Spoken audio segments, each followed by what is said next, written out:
नमोस्तु मंगलम भगवान वीरो मंगलम मोमणि मंगलम कुंद कंदात्यो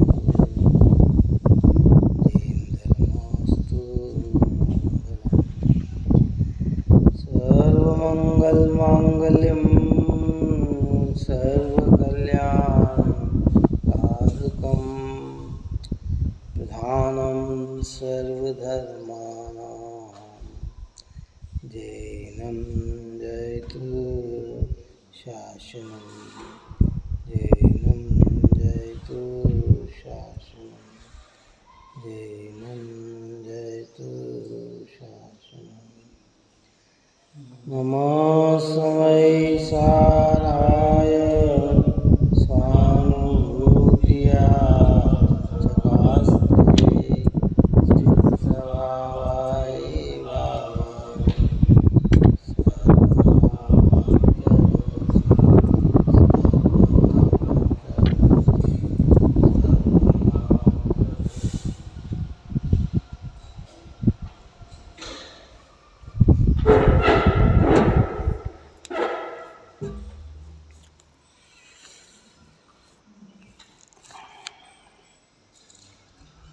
गाथा अपने 274 से 73 कल चल रही थी। निश्चय नहीं के द्वारा निषेध व्यवहार नहीं और व्यवहार नहीं का निषेध निश्चय नहीं, ये दोनों नहीं कैसे हैं? तो नयों की चर्चा यहाँ बताई गई। टीका में अपन ने कल ये बात पढ़ी थी कि आचार अंगादि शब्द श्रुत ज्ञान है, क्योंकि वह शब्द श्रुत ज्ञान का आश्रय है। जीवादि के नव पदार्थ दर्शन है, क्योंकि वे नव पदार्थ दर्शन के आश्रय। छह जीव निकाय चारित्र है, क्योंकि वह छह जीव निकाय चारित्र का आश्रय है। इस प्रकार व्यवहार है। व्यवहार अर्थात पराश्रित भाव, संयोगी भाव, जो मूल वस्तु में नहीं होता है उसे मूल वस्तु की कहना, ये व्यवहार है ना। और जो वस्तु का जैसा स्वरूप है उसको वैसा ही कहना, वो निश्चय। तो जब ये शास्त्र के ज्ञान को सम्यक ज्ञान कहना, सात तत्व के सिद्धांत को सम्यक दर्शन कहना, भाई छह काई के जीवों की अहिंसा को सम्यक चारित्र कहना, ये व्यवहार। और आत्म की अनुभूति पूर्वक आत्मा की प्रतीति को सम्यक दर्शन कहना, अपने स्वानुभव को सम्यक ज्ञान कहना, अपने में ही स्थिरता को सम्यक चारित्र कहना, ये निश्चय। निश्चय वस्तु के अंतरंग तक होता है और व्यवहार ऊपरी ऊपरी होता है। इतना तो स्थूल ज्ञान में चर्चा व्यवहार की जाती है, लेकिन व्यवहार को व्यवहार तरीके से समझा जाए तो मिथ्यात्व का दोष नहीं आता है। लेकिन व्यवहार को ही परमार्थ मानकर सेवन करे तो मूल वस्तु से वंचित रह जाता है। शुद्ध आत्मा का ज्ञान, क्योंकि वह शुद्ध आत्मा ज्ञान का आश्रय है। शुद्ध आत्मा का दर्शन है, क्योंकि वह दर्शन आश्रय है। शुद्ध आत्मा चारित्र है, क्योंकि वह चारित्र का आश्रय है। इस प्रकार निश्चय इनमें व्यवहार नहीं, प्रतिषेध्य अर्थात निषेध्य है, क्योंकि आचार अंगादि को ज्ञानादि का आश्रयत्व अनेकांतिक है, विचार युक्त है। कल इस बात की चर्चा अपन ने की थी कि अगर यही ज्ञान सम्यक ज्ञान हो तो 11 अंगों पूर्व का पाठी भी फिर नियम से सम्यक ज्ञानी होना चाहिए। तो वो अभव्य भी फिर सम्यक दृष्टि हो तो अभव्य अभव्य रह सकता नहीं है। क्योंकि अभव्य की ऊपर में चर्चा कर ली है कि अभव्य जीव कहाँ तक जा सकता है, उसके क्या हो सकता है, कितना ज्ञान अर्जन कर सकता है कि 11 अंग का पाठी हो जाता है। बाह्य आचरण इतने पवित्र पालता है कि गृहवेग तक चला जाता है। देव शास्त्र गुरु के प्रति हृदय में बहुत दृढ़ता पूर्वक श्रद्धान है, फिर भी आत्मानुभूति के बिना वह जीव मोक्ष तो दूर सम्यक दर्शन को भी प्राप्त नहीं कर सकता। इसलिए शब्द श्रुतादि को ज्ञानादि का आश्रय रूप मानने में व्यभिचार आता है। ये व्यभिचार का मतलब क्या? एक दूसरे से एक दूसरे की उत्पत्ति। क्या का मतलब कि बाहर से भीतर निमित्त नैमित्तिकता में कहा जाता है, उसमें कोई बुराई नहीं है। अब यहाँ पर हमसे कहेंगे भी समय, अरे भाई जिनेंद्र भगवान सम्यक दर्शन के निमित्त है ना? ये लखी निज दुर्गत हरण काज, तुम ही निमित्त कारण इलाज। हे भगवान, ये इतने जो दुख मैंने भोगे हैं, पशु नारक नर तिर्यंच आदि गतियों में मैंने जो दुख भोगे हैं, अब मुझे समझ में आ गया कि इन दुखों को दूर करने में अगर कोई निमित्त बनेगा तो जिनेंद्र आप ही बनेंगे, दूसरा बनने वाला नहीं है। तो प्रारंभिक स्टेज जिनेंद्र कहते हैं कि भाई दुखों को हरण करने में, समस्त दुखों को मिटाने में अगर कोई समर्थवान चीज है तो वह तुम्हारा ही शुद्ध आत्मा है। तुमने मेरा अवलंबन तो अनेक बार लिया, पर आत्मा का अवलंबन एक बार भी नहीं लिया। इसलिए जिनने आत्मा का अवलंबन लिया है उनके दुख निश्चितता से मिटते हैं, और जिनने आत्मा का अवलंबन लिया है वे विकल्प में आते हैं, तो वे उनकी ही महिमा गाते हैं जिनने आत्मा को दिखाया है। हे वीर प्रभु जी, हम पर अनुपम उपकार तुम्हारा, तुमने बतलाया हमको शुद्धात्म तत्व हमारा। भगवंतों ने का महान उपकार है, गणधरों का महान उपकार है, आचार्य भगवंतों का महा उपकार है, इस जिनवाणी माता का महान उपकार है कि जिन्होंने हमें ये बताया कि तुम शुद्धात्मा हो।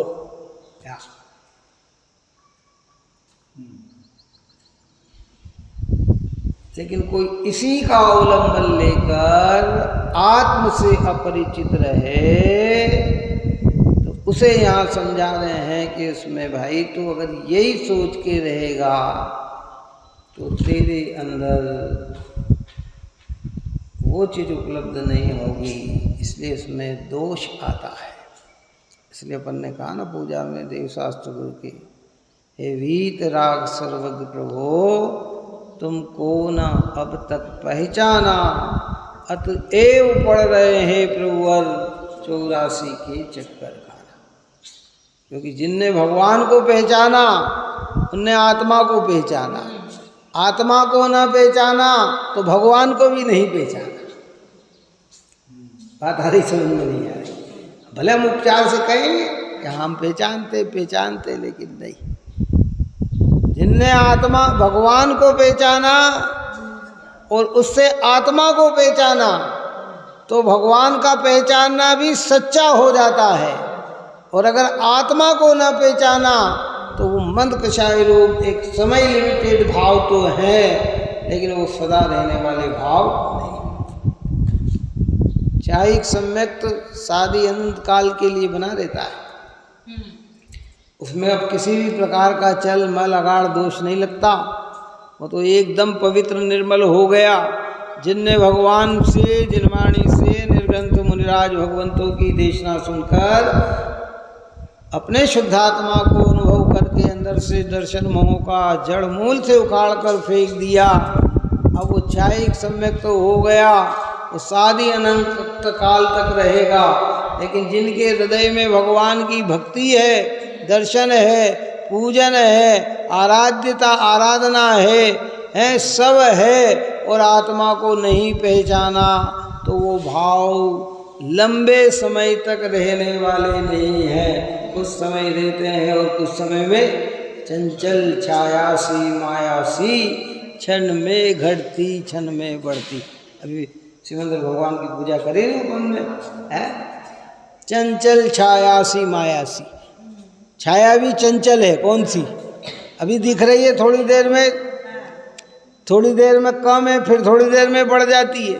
और माया यानी धन भी ऐसा ही है, घटता बढ़ता, कभी बढ़ जाए तो इतना बढ़ जाए और घट जाए तो बिल्कुल घट जाए। राजा रंक से राजा बन जाए और राजा से रंक हो जाए, ये चंचल छाया है।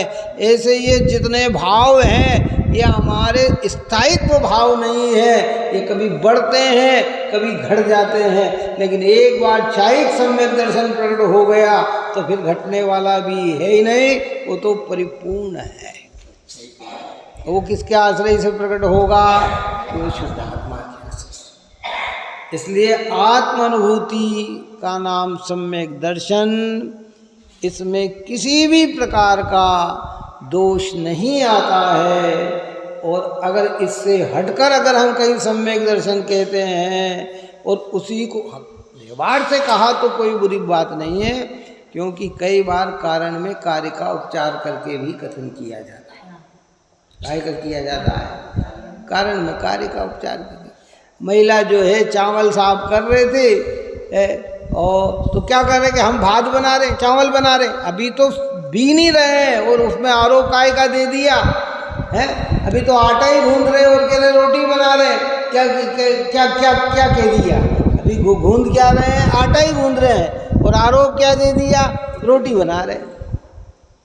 ऐसे कारण में कार्य का उपचार करके कह दिया जाता है कि जिनेंद्र भगवान सम्यक दर्शन के सम्यक दर्शन होता है।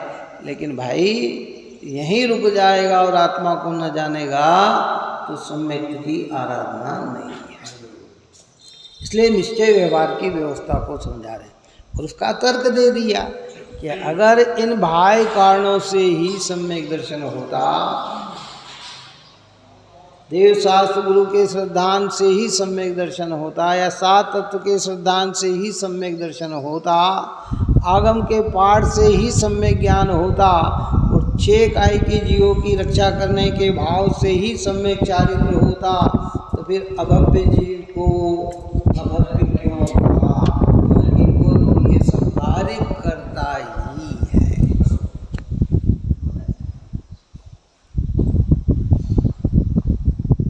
हल्का अर्थ नहीं निकालना हो। ऊंचाई चढ़ने के लिए ऊंचाई बात कही जाती है, कहीं इस प्रकार का भाव भी हृदय में न आए कि हे भगवान, जब आप हमारे सम्यक दर्शन के कारण ही नहीं बने तो हम आपकी आराधना क्यों करें? हम तो एकमात्र आत्मा की ही आराधना करें कि भाई इतना शक्तिशाली तू नहीं है। क्या बात समझ में आई ना? इसलिए विद्वान पूजा में कहते नहीं क्या, ये धूप अनल में खेले से कर्मों को नहीं जलाएगी, निज में निज की स्वाति ज्वाला जो राग देश नसाएगी, उस शक्ति दहन प्रगटाने को श्री देव शास्त्र गुरु को ध्याऊं, विद्यमान श्री बीस तीर्थंकर सिद्ध प्रभु जी के गुण। उस शक्ति दहन प्रगटाने को, उस अवलंबन, उस अपनी शक्ति को बढ़ाने के लिए मैं आपका अवलंबन लेता हूँ। क्या ऐसे ही कह रहे हैं कि ये सब निमित्त तब कहलाते हैं जब जीव पुरुषार्थ करे। अब कोई निमित्त कोई पकड़ के बैठ जाता है और अंतरंग का पुरुषार्थ नहीं करता है तो कहता है कि भाई फिर वहाँ। इसलिए जहाँ जहाँ परलक्षी बात कही उसको व्यवहार समझना, जहाँ जहाँ स्वलक्षी बात कही उसको निश्चय समझना। ये निश्चय व्यवहार का स्वरूप है। निश्चय के सामने उस व्यवहार का क्या हो गया? निषेध। अब आत्मानुभूति सम्यक दर्शन है, आत्म की जानकारी अनुभूति पूर्वक वो सम्यक ज्ञान है, आत्मा में ही ठहरना सम्यक चारित्र है। जब इस प्रकार की प्रक्रिया को स्वीकार किया तो जो व्यवहार में हमने सम्यक दर्शन ज्ञान चारित्र माना था उसका क्या हो गया? निषेध हो गया। निषेध यानी वो गौण हो गए। अब वहाँ उनकी महिमा नहीं है, महिमा किसकी है? इसकी है। वो गौण हो गया, उसकी महिमा नहीं है। महिमा अब इस चीज की है। ज्ञान के विषय में क्या है? जिनको निमित्तों का ज्ञान नहीं है वहाँ श्रद्धान भी सम्यक्त नहीं है, लेकिन जिनको निमित्तों का ज्ञान होकर निमित्त में ही कर्तापन मान लेते हैं वहाँ श्रद्धान भी सच्चा नहीं है।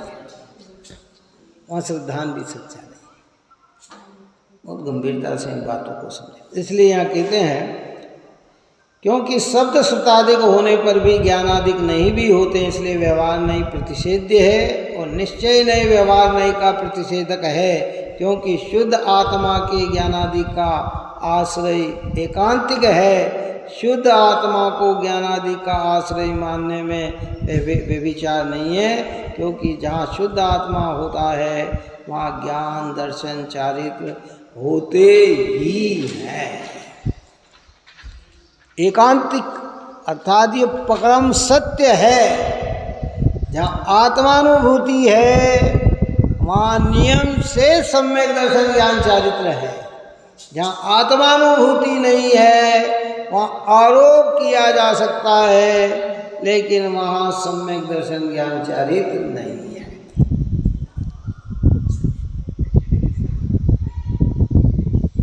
क्या समझाना चाहते हैं कि भाई जिस सूत्र को आचार्य उमा स्वामी भगवंत ने सम्यक दर्शन ज्ञान चारित्राणी मोक्ष मार्ग कहा, उस सम्यक दर्शन ज्ञान चारित्राणी में अगर कोई व्यवहार अर्थ को ही लेकर चले और आत्मानुभव न करे तो उत्कृष्ट पुण्य संचय तो करेगा, लेकिन भव का अंत होने वाला नहीं है।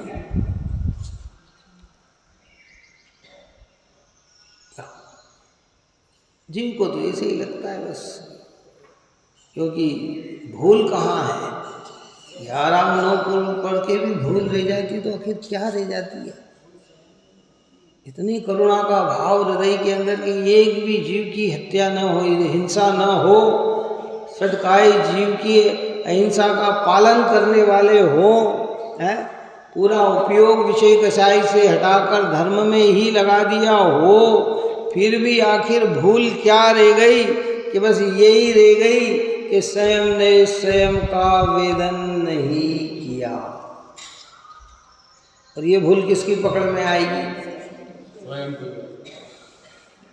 स्वयं में भी नहीं आती पकड़ में। द्रव्यलिंगी को ये पता लग जाए कि मैं द्रव्यलिंगी हूँ तो द्रव्यलिंगपना त्याग हो जाए, उसका भावलिंगी हो जाए। वो तो शुभ भाव मंद भाव को ही आत्मानुभूति मानकर बैठ जाता है कि यही है अनुभव, बस यही मोक्ष मार्ग है। बात ही समझ में नहीं है। अगर उसे पता लग जाए अपन कोई गलती कर रहे हैं और अगर अपने ज्ञान में आ जाए कि ये गलती है तो पहले तो खटकेगी, और वास्तविक सरल हृदय हुए तो जो खटकन है फिर उसे निकालने का क्या होगा? प्रयत्न करेंगे। और हमें अपनी गलती भाषित ही नहीं हो तो फिर निकालने का प्रयत्न ही क्यों करें? चलो बताओ क्यों प्रयत्न करें? है जब राग में ही धर्म मान लिया तो वितरागता की अनुभूति क्यों करे? जब बाहर में ही सम्यक दर्शन स्वीकार कर लिया, टोटोमल साहब ने लिखा ना मोक्ष मार्ग व्यवहारा धर्मधारक व्यवहाराभाषी के अंदर देव शास्त्र गुरु का श्रद्धान कर लिया, ये सम्यक दर्शन, शास्त्र का पठन हो गया, ये सम्यक ज्ञान, भाई शास्त्र के अनुसार जनवाणी माता के अनुसार भाई आचरण को पाल लिया, ये सम्यक चारित। अब ये तीनों मुझे मिल गए हैं, मेरा तो मोक्ष निश्चित है, ऐसा मानकर तो आत्मा के चक्कर में अपने को तो नहीं पड़ना भैया।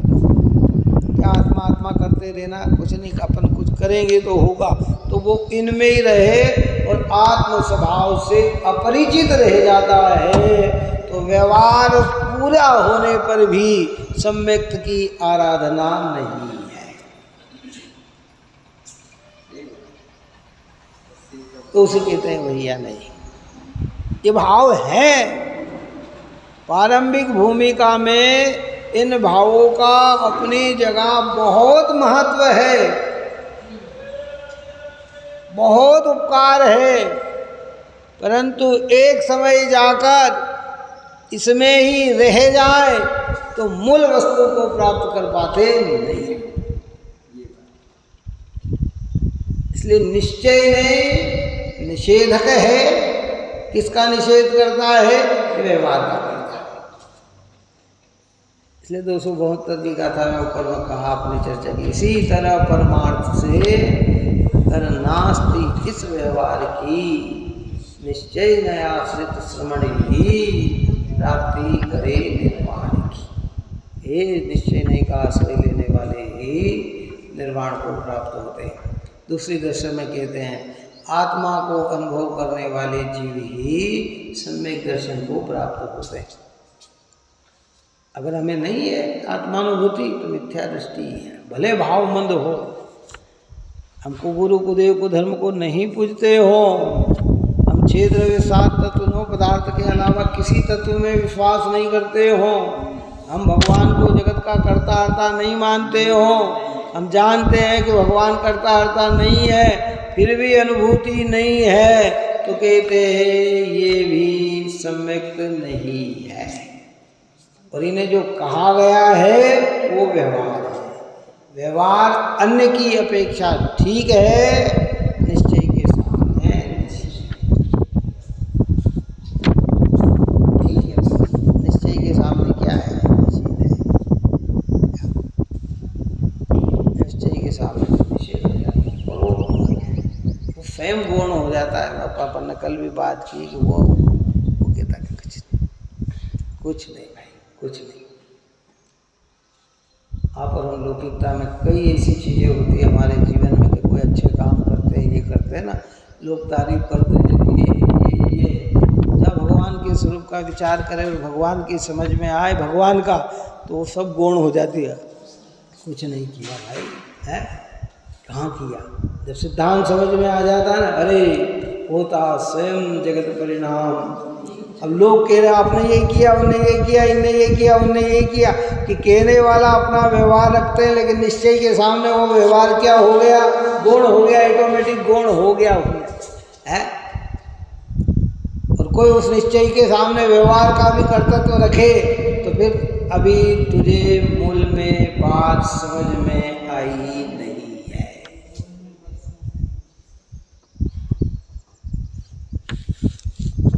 आचार अंगादिक शब्द श्रुत एकांत किससे ज्ञान का आश्रय नहीं है। देखो एकांत से यानी ये ज्ञान का आश्रय नहीं है।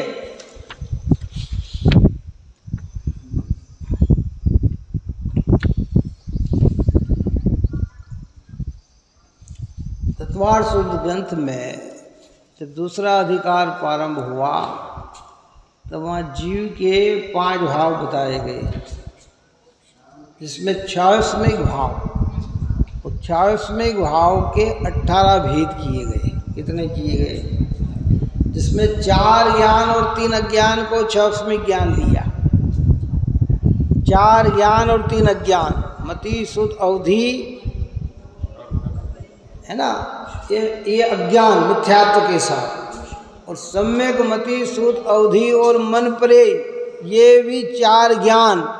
ये ज्ञान को निरपेक्ष भाव नहीं कहा, ये भाव को सापेक्ष कहा। इसमें कर्म का क्षोभम क्षय और उत्तम हो तो उघाड़ जो होता है उससे जानने में आता है। यानी मन परे तक का ज्ञान भी जो ज्ञान है वो कर्माश्रित ज्ञान है। बात ही समझ में नहीं आई है। तो ये आचार अंग आदि का जो ज्ञान है एकांत आत्मिक ज्ञान नहीं है। ये शोभसम ज्ञान विलय को प्राप्त हो सकता है। कौन सा? हाँ, वो विलय को प्राप्त हो जाता है। और क्षयिक ज्ञान यद्यपि अब विलय को प्राप्त नहीं होगा, पर अनादि अनंत नहीं है। बात आई समझ में? अब वो कब से है कि अब जब से प्रकट हुआ केवल ज्ञान तब सादी अनंत काल तक रहेगा। भगवान अनंत काल तक पूर्ण ज्ञान में ही रहेंगे, लेकिन जब से थे तब से वो अनंत ज्ञान वाले नहीं थे। लेकिन ज्ञान स्वभाव तो कैसा है? अनादि अनंत है। इसलिए आत्मा के आश्रय से ज्ञान उत्पन्न होता है, ये बात तो 100% सत्य है। लेकिन पर के आश्रय से ज्ञान उत्पन्न होता है, ये व्यवहार है। कहीं भी आने वाली बहुत सारी गाथा आ जाती है। शब्द में ज्ञान नहीं, शास्त्र में ज्ञान नहीं, क्योंकि शब्द अलग है और ज्ञान अलग है, शास्त्र अलग है और ज्ञान अलग है। लेकिन व्यवहार कहता जहाँ तक आवश्यकता है व्यवहार की वहाँ तक बराबर है। अपन ने क्या कहा कि बच्चा जब तक पैर से चलना न सीख जाए तब तक अंगुली का अवलंबन दिया जाता है, हाथ का अवलंबन दिया जाता है। छोटा सा बच्चा हो ना, लक्ष्य हमारा स्वतंत्र चलाने का है। क्या क्या चलाने का है? स्वतंत्र चलाने का बच्चे को है। लेकिन उसे चलना कहाँ, फिर वो है थोड़ा चलने लग जाता, हम जान कर धीरे धीरे अंगुली खींचने लग जाते हैं। कब? जब वो पक्का हो जाता है ना, फिर खींच। और जब अंगुली अगर बड़ा भी हो जाए और अंगुली पकड़ कर चलता रहे, अपन कह देते हैं ना, क्या बात कहते हैं, अगर 15 साल का हो गया और पिताजी की अंगुली पकड़कर बाजार में चल रहा है तो लोग कहते हैं पप्पू है, इन्हें मानसिक स्तर से ये कमजोर है शायद। क्या बात समझ में आई कि नहीं है? कब कहेंगे उसको? इतना बड़ा हो गया और फिर भी अंगुली पकड़कर चल रहा है। और छोटा बच्चा अंगुली पकड़कर चलेगा तो प्रशंसा करेंगे, क्या करेंगे? वो कमजोर है। तो पारंपरिक भूमिका के ये सब कार्य हैं। लेकिन जिनेंद्र हमको स्वतंत्र चलाना चाहते हैं, यही तो महत्ता है। अन्य मत में भक्त बनाने तक की ही सीमित रहता है या भगवान बनाने की बात की जाती है। अन्य में पराधीन रहने की बात कही जाती है या स्वतंत्र होने की बात कही जाती है, या पराश्रय की, अन्य मत में पराश्रय की बात कही जाती है या स्वाश्रय की बात कही जाती है। यही तो महत्ता है ना।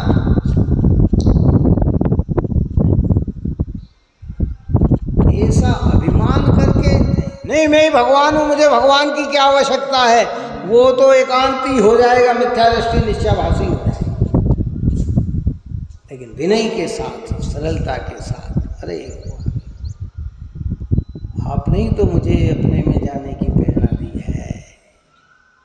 देख परम शांत मुद्रा समेत रविजन को निज अनुभूति। हे भगवान, आपकी परम शांत मुद्रा को देखकर भव्य जीवों को अपनी आत्मानुभूति होती है। ऐसा विश्वास पैदा होता है कि जैसा आपका रूप है वैसा ही मेरा रूप है।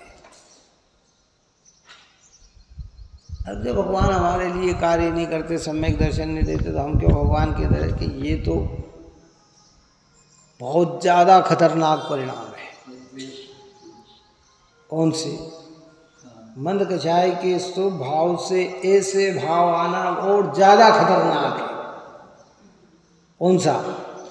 ये निश्चयाभास में चला जाएगा और वो व्यवहाराभास में रहेगा। व्यवहाराभास मंद कछाय होने से पुण्यबंध का कारण बनता है। निश्चयाभास में परिणाम संश्लेष होने से वह शुभ भाव भी नहीं है, वो पापाचार में चले जाते हैं। व्यवहार से जब भगवान की भक्ति करते हैं तो कहे जाते हैं, कई बार कहते हैं ना, विद्वत कहते हैं, ज्ञानी कहते हैं, भगवान कहते हैं, हे भक्त तू मुझे क्यों देख रहा, तू तो अपने को देख। वो भगवान की तरफ से प्रेरणा दी जाती है। लेकिन हम क्या कहेंगे कि प्रभु अभी हमें देखना याद नहीं है, इसलिए हम आपसे देखना सीख रहे हैं, इसलिए हम तो आपको ही देखेंगे। जब देखना सीख जाएंगे तो फिर क्या होगा कि फिर हम पूर्ण है। फिर महिमा किसकी गाएंगे कि जब वचनों में आएंगे तो आपके अलावा किसी दूसरे की महिमा हो नहीं सकती है। कर प्रमाण के मानते गगन नपे की भन, त्यो तुम गुण वर्णन करे कभी पावे नहीं अंत है कि आपके गुणों का वर्णन करने में कभी भी अंत नहीं पाता है। कर हाथ के प्रमाण से तो गगन को कई बार नाप लिया। है समझ में? समझ लिए ना क्यों? और बड़े बड़े आकाश हम गगन देख रहे हैं। ये कि भारत की सीमा कितनी है, इतने इतने किलोमीटर में ये सीमा, हवाई सीमा इतनी है, ये है, ये नाप लिया कि नहीं नाप लिया? ये नाप लिया। एशिया की कितनी है कि इतनी है, फलाने की कितनी है कि इतनी है। लेकिन भगवान के गुणों का वर्णन हम अपनी जीवा से कर नहीं सकते, इतने गुण भगवान के अंदर पाए जाते हैं। इतनी महिमा है परमात्मा की, वितरागी सर्वज्ञ देव की, ऐ जनवाणी माता की निर्ग्रंथ। कबीरदास ने तो अपनी भक्ति में गुरु के प्रति इतनी भावना भाई, क्या सारी पृथ्वी कागज बनाऊं, समुद्र जल की शाही लाऊं, वनस्पति की कलम बनाऊं, तो भी गुरु के गुण गाने में समर्थ नहीं है। भगवान के लिए भी यही के कहा जाता है।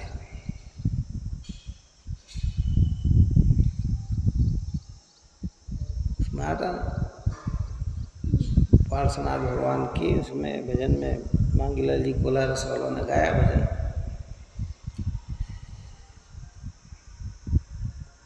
क्या नाम था उसका भजन? सारी पृथ्वी कागज बनाऊं, समुद्र जल की शाही में लाऊं, वनस्पति की कलम बनाऊं, फिर भी न हो तेरा बखान, नाथ तेरा कैसे करूं गुणगान, नाथ तेरा कैसे करूं गुणगान। है ये भगवान, मैं तेरा गुणगान कैसे कर सकता हूँ, आपके गुणों की महिमा कैसे गा सकता हूँ?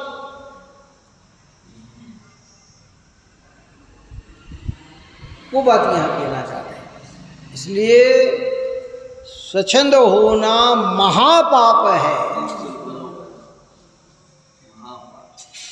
नहीं दर्शन करना, नहीं पूजन करना, नहीं भक्ति करना, कोई बात नहीं, लेकिन इनसे हमारा क्या होगा ऐसी समझ करना, ये महापाप है। आता ना कोई क्या, अरे क्या क्या अपना आत्मा है, वैसे अपन तो है, अब अपन क्या आवश्यकता भगवान के दर्शन करने की? भगवान तो हमें ही तो बताते हैं। कई लोग कहते हैं अरे क्यों मंदिर जाना, घट में ही तो भगवान विराजमान है, कि यही महापाप है। आता ही समझ में नहीं आई। व्यवहाराभासी का पाप तो मंद कषाय रूप है, निश्चयाभासी का पाप तो तीव्र कषाय रूप है। हाँ, इसलिए सब भ्रम में नहीं रहना भाई। यहाँ निश्चय के सामने व्यवहार का निषेध है। किसके सामने? हाँ, निश्चय नहीं निषेधक है, व्यवहार नहीं का निषेध करता है। निश्चय आत्मा की प्राप्ति हो जाती है, वहाँ शुभ भाव को भी गौण कर दिया गया है। लेकिन जब चढ़ते हुए की भूमिका में आएगा तो पहले तो तुझे यहाँ आना ही पड़ेगा। कई लोग कहते क्या दर्शन, कई लोग अरे भैया क्या मंदिर में, अपने तो घट में ही भगवान, आपने ही तो कहा कि घट घट में भगवान विराजमान है, तो हमें क्यों मंदिर जाए, न क्यों पूजा करें, न क्यों स्वाध्याय करें न? अरे भाई ये तो बहुत बड़ा घातक हो जाएगा, अपनी आत्मा का बहुत बड़ा घातक हो जाएगा।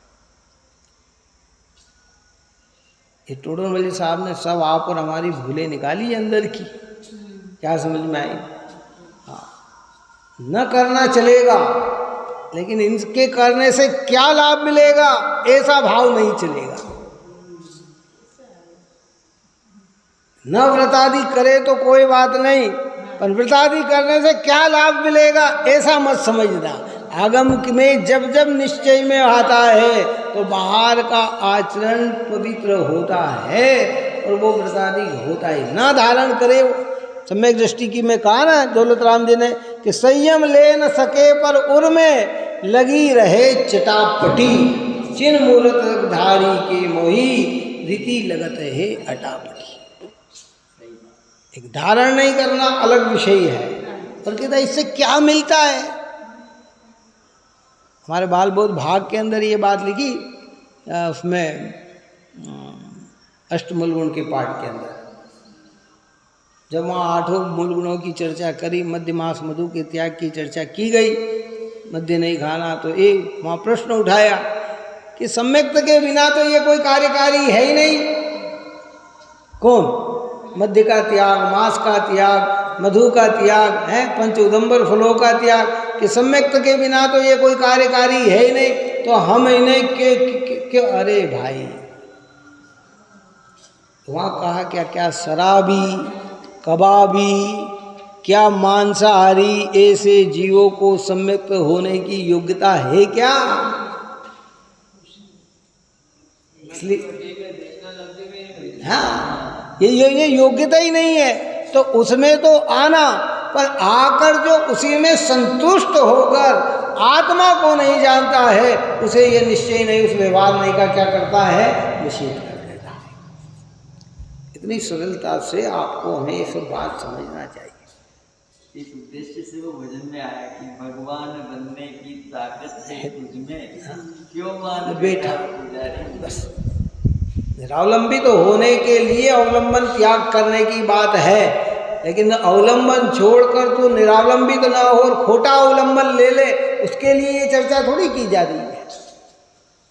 आप ही ने तो कहा कि आप एक जने को कहते हैं भाई देखो, अपने परिणाम सुधारने से ही कल्याण होता है, मंदिर में बैठने से कुछ नहीं होता है। उसका अर्थ क्या था? क्या कि तू मंदिर रोज आता है ना, परिणाम नहीं सुधरते हैं, तो उससे कहते हैं कि भाई तू परिणाम सुधार। अब उसने कहा कि साहब जब परिणाम ही सुधारना है, मैं तो घर पे ही सुधार लूंगा, मैं मंदिर आने की जरूरत क्या मेरे है? आपने अभी कहा ना कि परिणाम सुधारने से तो हम घर में रहें चाहे कहीं भी रहें हैं। अरे भाई तू कितना ही प्रयत्न करना।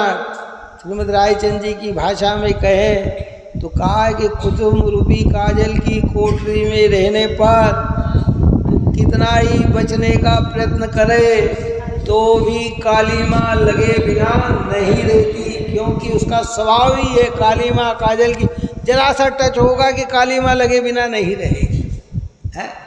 तो तू क्या कर सकता है उसमें कि सम्यक दर्शन की प्राप्ति कर सकता है।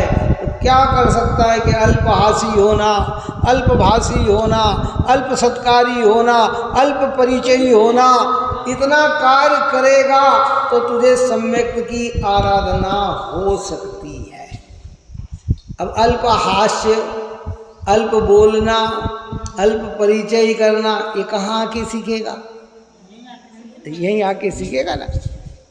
कई लोग कहते हैं सब वहाँ, अरे भैया हमारे कोई विकल्प नहीं, क्या कहते कौन जाना है, कहाँ आके सीखे। और अगर ये नहीं होता तो कहाँ लोग 10-10 किलोमीटर, 20-20 किलोमीटर, 50-50 किलोमीटर, 200-200 किलोमीटर जा रहे हैं देखने के लिए। क्यों जा रहे हैं?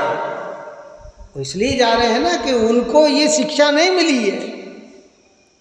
तो कहते नहीं सम्यक्त की आराधना मेरे नहीं भाई जा रहा, मुझे उस क्षेत्र में जाना नहीं जिस क्षेत्र में जिन आराधना न हो, भगवान के दर्शन न मिलती हो, स्वाध्याय सुनने को नहीं मिलती हो, पढ़ने को नहीं मिलती हो, मेरे को ऐसे वातावरण में जाना। ये भाव कब आएंगे? कि जब हम यहाँ आएंगे। पर कोई आकर इसमें ही संतुष्ट हो जाए तो उसके लिए ये फिर गाथाएं निश्चित करें। समागम को पढ़ने के लिए भी अब बहुत, इसलिए 8वां अधिकार पढ़ो, मोक्ष मार्ग प्रकाशक आचार्य हमारे कल पंडित टोडरमल जी साहब का क्या शैलिया है, जनवाणी कैसे पढ़ी जाती है क्या। जब जनवाणी की शैली पढ़ने में आ जाती है, समझ में आ जाती है, तो फिर हम अपना अहित कहीं भी नहीं कर सकते क्या। और नहीं तो फिर अपना अहित क्या हो रहा है, हो रहा है। देखिए क्या कहते हैं, अर्थात शब्द श्रुत के सद्भाव में भी अभव्य को शुद्ध आत्मा के अभाव के कारण ज्ञान का अभाव है। जीवादिक 9 पदार्थ दर्शन के आश्रय नहीं है, क्योंकि उसके सद्भाव में भी अभव्य को शुद्ध आत्मा के अभाव के कारण दर्शन का अभाव है। शेष जीव निकाय चारित्र के आश्रय नहीं है, क्योंकि उसके सद्भाव में भी अभव्य को शुद्ध आत्मा के अभाव के कारण चारित्र का अभाव है। शुद्ध आत्मा ही ज्ञान का आश्रय है। इस सब होने पर भी अभव्य को सम्यक दर्शन ज्ञान चारित्र प्राप्त नहीं होता, क्योंकि उसमें स्वद्रव्य का आश्रय नहीं है। और शुद्धात्मा ही ज्ञान का आश्रय है, क्योंकि आचार अंगादिक शब्द श्रुत के सद्भाव में या असद्भाव में उसे शुद्ध आत्मा के सद्भाव से ही ज्ञान का सद्भाव है, जिसको अपन अभी रोज दृष्टांत दे रहे हैं शिवभूति मुनिराज का। कितने अंगों का ज्ञान था शिवभूति मुनिराज में? क्यों था? अरे इतना ज्ञान का छोसम कमजोर के पढ़े और भूल जाए, पढ़े और भूल जाए, पढ़े और भूल जाए। पढ़ते नहीं थे ऐसी बात नहीं थे, पढ़ते तो थे पर भूल जाते थे, स्मरण में नहीं था। पढ़ते भूलते थे, लेकिन फिर भी मूल वस्तु को समझते थे, इसलिए उसमें एकाग्र होकर केवल ज्ञान को प्राप्त कर लिया। और 11 अंक का पाठी सब सुना देता है। क्या सुना देता है? इतना शास्त्र पढ़ लेता है, लेकिन भाव भाषणा के बिना वह जीव मिथ्या दृष्टि देता है।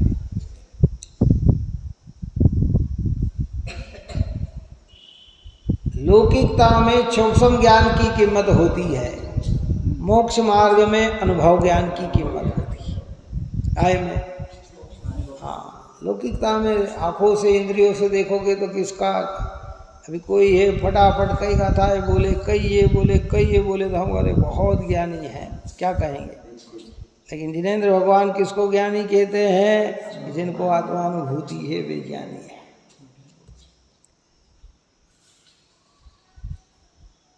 तीर्थंकर भगवान मुनि दीक्षा धारण करने के बाद जब तक केवल ज्ञान की प्राप्ति न हो बोलते ही नहीं है। तो अज्ञानी थे क्या? तो अज्ञानी थे क्या? कई लोग कहते हैं कि ना अपने अज्ञान को छिपाने का सबसे अच्छा तरीका मौन है। काहे को? किसी ने पूछा तो फिर मौन हो जाओ, तो मौन हो जाए तो अज्ञान है। अरे भैया आज तो इनका मौन था, क्यों था? अरे सब हमारा मौन है। लेकिन तीर्थंकर भगवान के पास तो 3 ज्ञान तो दीक्षा लेने के पहले ही थे। कितना? 3 ज्ञान तो, जिसमें तीसरा ज्ञान भी अवधि ज्ञान, छोटा मोटा अवधि ज्ञान नहीं था, सर्वावधि ज्ञान है। इतना ज्ञान होने पर भी अपने में एकाग्र रह के मौन, क्योंकि उनको वो परंपरा स्वतः ही चलानी थी कि अगर एक, क्योंकि वह अवधि ज्ञान भी लोकालोक को स्पष्ट नहीं जानता है, उसमें कुछ बात ज्ञान की कमी से हो सकता है असत्य भी हो जाए। जैसे आज आप और हम बोल रहे हैं ना, तो हम अपने ज्ञान के हिसाब से तो सही हैं, लेकिन है छोटा ज्ञान। अब इसी में ज्ञानी की अपेक्षा वो बात में कहीं कमजोरी भी हो सकती है, बात नहीं समझ में नहीं आई तो जानते हैं। और अगर कोई ऐसी बात निकल गई जो झूठ होगी तो क्या कहेंगे? तीर्थंकर की वाणी झूठी। इसलिए सर्वज्ञ बनने के बाद ही उनकी वाणी निकलती है। जो निकलती है 100% कैसी होती है? परमानेंट होती है।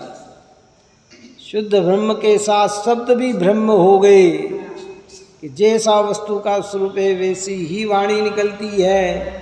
जो भगवान के ज्ञान में झलकता है वैसी ही वाणी निकलती है। इसलिए टोडरमल्ली साहब ने लिखा कि भाई हमारे पास देखो इतने शास्त्रों का अध्ययन था टोडरमल्ली साहब को, जिसकी बात उनने बाहर में खुद इतने ग्रंथों की टीका भी करी थी, फिर भी कहते हैं कि मैं अल्प बुद्धि हूँ, मंद बुद्धि हूँ। क्या कहा है? अभिप्राय मेरा कहीं भी इसमें लिखने का गलत नहीं है, फिर भी कहीं चूक से भूलवश कोई शब्द में त्रुटि हो गई हो, लिखने में गलती हो गई हो, और विशेष विद्वान हो तो उस चीज़ को सुधार कर पढ़ लेना, क्योंकि अपना हित तो अपने आत्मा की अनुभूति से ही है, अपने परिणाम से ही लिखा ही इच्छल ग्रहण नहीं करे। ये वस्तु व्यवस्था इतनी सुंदर है, नहीं बोलते, चुपचाप नहीं बोलते, क्या करें। नाम तो उसी का कहलाता है। एक जरा सी भूल हो जाए, क्योंकि सूक्ष्म ज्ञान में स्वाभाविक है, भूल कहाँ है, सूक्ष्म ज्ञान है। इसलिए कुंद आचार्य देव ने जगह जगह, कुंद आचार्य क्या समस्त आचार्यों ने जगह जगह यही बात लिखी है कि अगर इसमें कहीं चुक जाएं तो भाई सुधार लेना। उमा स्वामी आचार्य भगवंत ने लिखा दर्शन ज्ञान चारित्राणी मोक्ष मार्ग। कुंद आचार्य भगवान ने जब पढ़ा और देखा करी ये क्या, तो सम्यक लगा दिया। तो अमृतचंद्र उमा स्वामी को क्रोध नहीं आया, कौन मूर्ख ने मेरे शब्द के आगे ऐसा लिख दिया है, किसकी ताकत थी कि मेरे शब्द में ये बदल दिया। उन्होंने कहा अरे बात सोचा, अरे बात तो बिल्कुल सत्य है, क्योंकि अगर सम्यक दर्शन ज्ञान चारित्र है तो, क्योंकि दर्शन ज्ञान चारित्र को अगर मोक्ष मार्ग कहा जाएगा तो अन्य मत में भी दर्शन ज्ञान चारित्र है, फिर मिथ्या सम्यक का अंतर कैसे आएगा। तो उन्होंने उनको बहुमानित करके अपना गुरु स्वीकार किया कि अरे धन्य है आचार्य कुंद भगवान, धन्य है आचार्य। ज्ञानियों की भी कोई भूल बताता है ना तो उन्हें सहजता से स्वीकार हो जाती कि हाँ, क्यों, अरे ये मेरी अज्ञानता से अगर ये नहीं सुधारा होता तो ये मार्ग बदल जाता, आगे तक जाके नुकसानदायक हो जाता है, लेकिन आज इसमें सुधारा हो गया, बहुत बढ़िया, बहुत बढ़िया, बहुत बढ़िया है।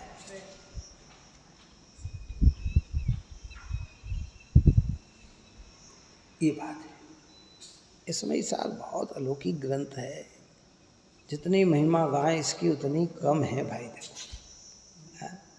इसलिए हृदय से सुधार अपने को करना चाहिए, और इसका आत्म कल्याण की जिज्ञासा है तो बहुत शांत भाव से तत्व का निर्णय करना चाहिए, विचार करना चाहिए। ज्ञानी की बात को सुनकर, जनवाणी की बात को सुनकर उसमें सम्यक प्रकार से शोधन होना चाहिए कि वास्तविक बात क्या है। वक्ता तो अपने अभिप्राय से कहता है, जनवाणी को पढ़ के कहता है, एक को मुख्य गौण करके कहता है। श्रोता ने अगर मुख्य गौणता को न समझकर एक को ही सर्वश्रेष्ठ कर लिया और अपनी योग्यता है नहीं, शुद्धता में जाने की योग्यता है नहीं, अशुभ को बंध का कारण मान लिया, शुभ को बंध का कारण मान लिया है, तो फिर कहा तेरे पास बचा क्या, पाप ही तो बचा, कर फिर पाप ही करे, तो फिर करता रहे, कहाँ जाएगा। ये सब आप नहीं तो कहा कि पुण्य से बंद होता है, क्या बंद ही तो होता है। तो हम तो तुम्हें शुद्धात्मा की बात बताते हैं कि नहीं, शुद्धात्मा समझ में नहीं आता तो फिर पाप में मत जाना, पुण्य में ही रहना, फिर इसमें से रहकर शुद्धात्मा को समझने का ही प्रयत्न करना। उन चीज़ों का निषेध किया, कुतपों का निषेध किया, खोटे, जैसे कोई कहता आज हमारी अष्टमी है, ये आज बुधवार है, आज शनिवार है, अरे शनिचर है, उसका निषेध किया, एकासन उपास का नहीं किया। अष्टमी को तू करे तो कोई तेरे को ना नहीं कहते हैं कि मत कर, बात समझ में आए। खोटे तप कर रहा है, कोई पंचाग्नि तप रहा है, कोई एक पैर पे खड़ा हुआ है, कोई जल में ले रहा है, ऐसे तपों का निषेध किया है, तप का निषेध नहीं किया है।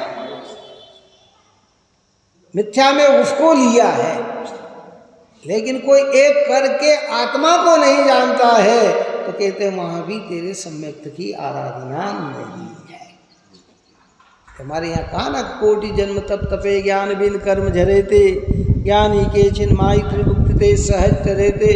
उसका अर्थ ये है कि ज्ञानी शुद्धात्मा अनुभूति में लेकर थोड़ा भी तप करता है तो अनंत कर्म झड़ जाते हैं। आत्मा को जो अनुभव में न लेकर कितने ही कालों तक तप भी करे तो उसके कर्म नहीं झड़ते, मतलब उसका संसार में ही परिभ्रमण होता है।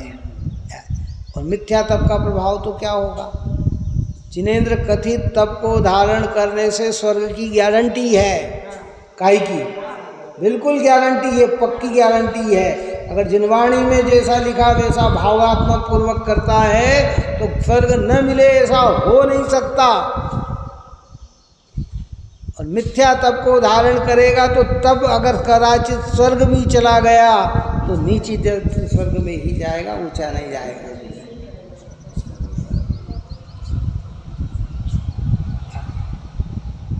तो बस फिर आपने तब से स्वर्ग बता ही दिया तो हमें तो तप ही करना है। तो बस यही मिथ्या भाव है। क्यों? मोक्ष जाएगा उसकी इच्छा नहीं, स्वर्ग जाने की इच्छा है। काय की इच्छा है? तो स्वर्ग जाने की इच्छा काय में आएगी? सम्यक में आएगी। हमारे यहाँ तो कहा कि इंद्रादिक पद नहीं चाहिए। जिसके हृदय में ऐसे भाव उमंगते हो कि मुझे इंद्रादिक पद भी नहीं चाहिए है, तो उसी को तो आत्मानुभूति होती है? यद्यपि आत्मानुभूति की पूर्णता न हो, स्थिरता न हो तो इंद्रादिक पद मिल जाते हैं, लेकिन जो पहले से ही चाह रखता है वहाँ प्रक्रिया नहीं बनती। इसलिए यहाँ ये कहते हैं कि भाई क्योंकि आचार अंगादि को शब्द श्रुत के सद्भाव में या असद्भाव में उसके शुद्ध आत्मा के सद्भाव से ही ज्ञान का सद्भाव है। शुद्ध आत्मा ही दर्शन का आश्रय है, क्योंकि जीवादिक नव पदार्थ के सद्भाव में या असद्भाव में उसे शुद्ध आत्मा के सद्भाव से ही दर्शन का सद्भाव है। अब 7 तत्वों को तिरेंच नहीं जानता, शब्दात्मक भावात्मक तो जानता है। कौन? सम्यक दृष्टि तिरेंच होगा ना तो उसको 7 तत्वों के नाम याद नहीं है कि जीव है क्या, जीव है क्या, आसव है कि बंध है कि संवर है कि निर्जरा है कि मोक्ष है। और इस संवर में कैसे संवर होता है, निर्जरा कैसे होती है, मोक्ष कैसे होता है, इतना नॉलेज नहीं है उस तिरेंच सम्यक दृष्टि को। लेकिन भाव भाषण उसको पूरा का पूरा है। और अभव्य को ये सब भाव, ये शब्द का सारा नॉलेज है, लेकिन भाव भाषण न होने से वो सम्यक से वंचित रह जाता है। ऐसी अद्भुत चर्चा है क्या? सद्भाव से ही दर्शन का शुद्ध आत्मा ही चारित्र का आश्रय है, क्योंकि 6 जीव के निकाय के सद्भाव में या असद्भाव में उसके शुद्ध आत्मा के सद्भाव से ही चारित्र का सद्भाव है।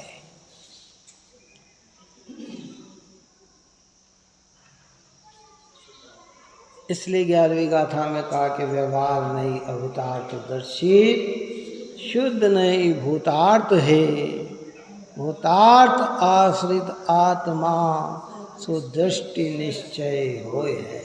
नियम से सम्यक दृष्टि होता है। कौन? कि जो भूतार्थ का आश्रय लेता है,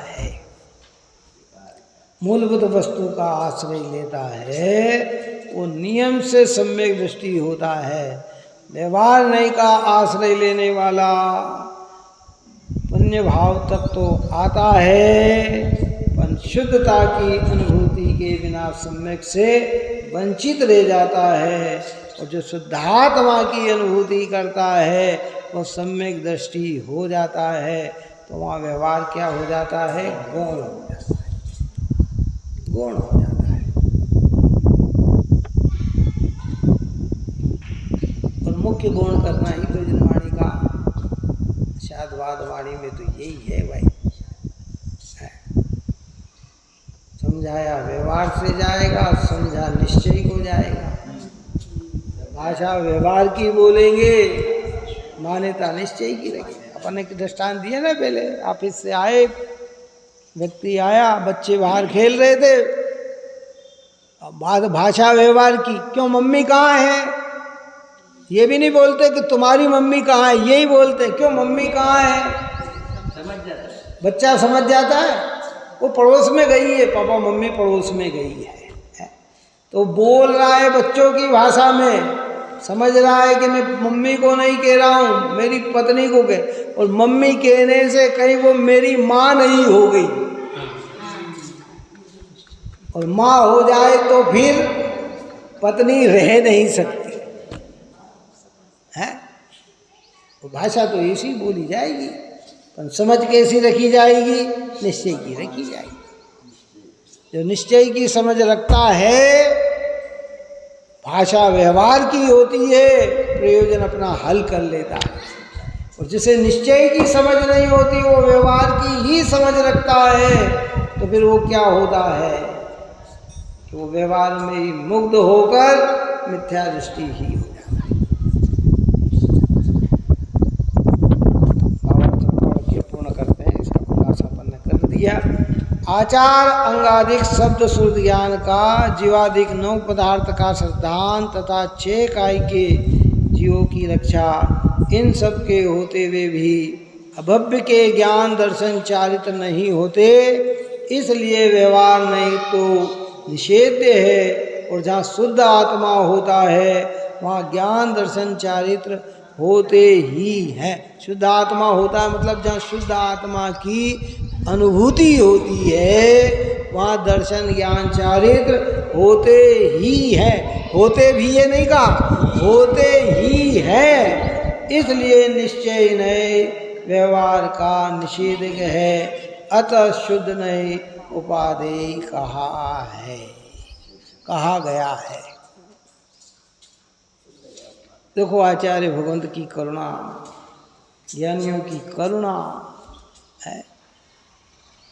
अरे साहब क्या बात करते हैं। जीव ने जितना अहित किया है ना, उसमें अहित में कोई दूसरा कारण नहीं है, स्वयं की भूल है बस, कोई दूसरा कारण नहीं। व्यवहार से हम कह देते। श्रीमद् रायचंद जी ने लिखा ना विराग सरिता के अंदर, देखो बहुत मार्मिक बात पहले भी कही थी कि उन्होंने, श्रीमद् रायचंद जी ने विराग सरिता में ये लिखा कि इस आत्मा का सबसे ज़्यादा अगर अहित इस जगत में किसी ने किया है तो उसने लिखा कि वहाँ कुगुरुओं ने। किन्ने? सबसे ज़्यादा इस आत्मा का अहित किया है तो वहाँ क्या किया? कुगुरु ने। ये शब्द डालकर फिर कहा, परंतु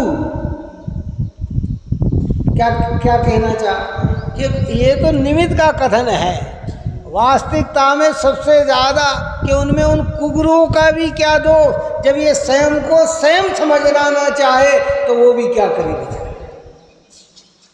व्यवहार की भाषा में कुगुरु पे आरोप आ गया, निश्चय की भाषा में स्वयं का दोष आ गया।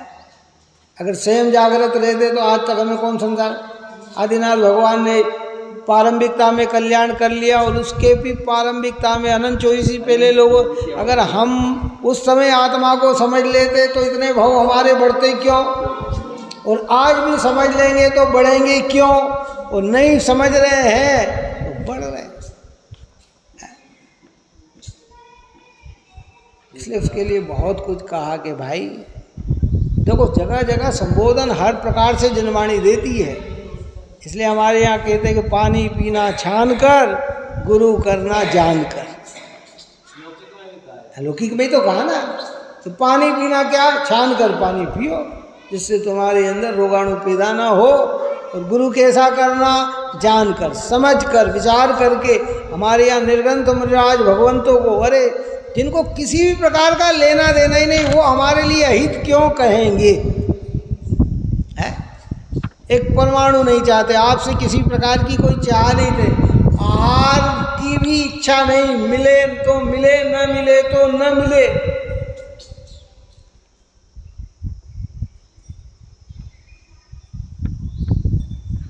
रागी देशी के हृदय में राग देश बसते हैं, वितरागियों के हृदय में राग देश नहीं होते हैं, वहाँ एक आत्मकल्याण होता है।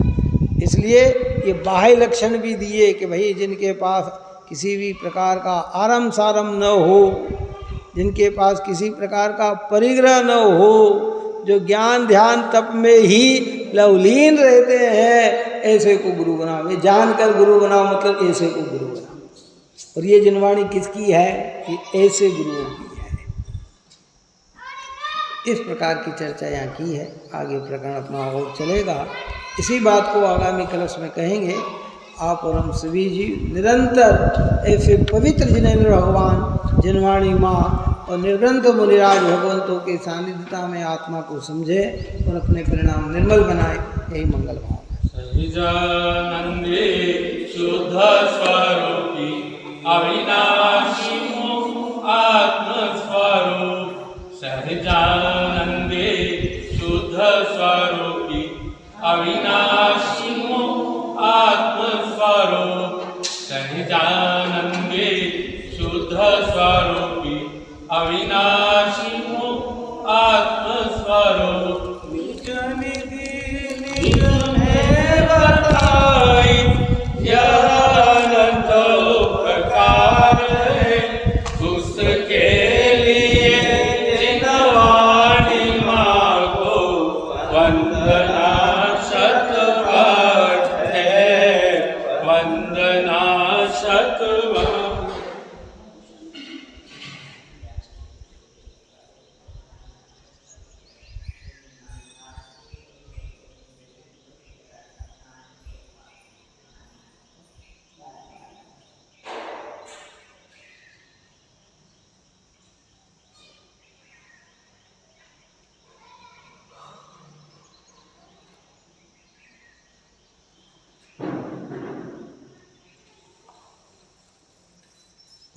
रावणी के ज्ञान से सूझे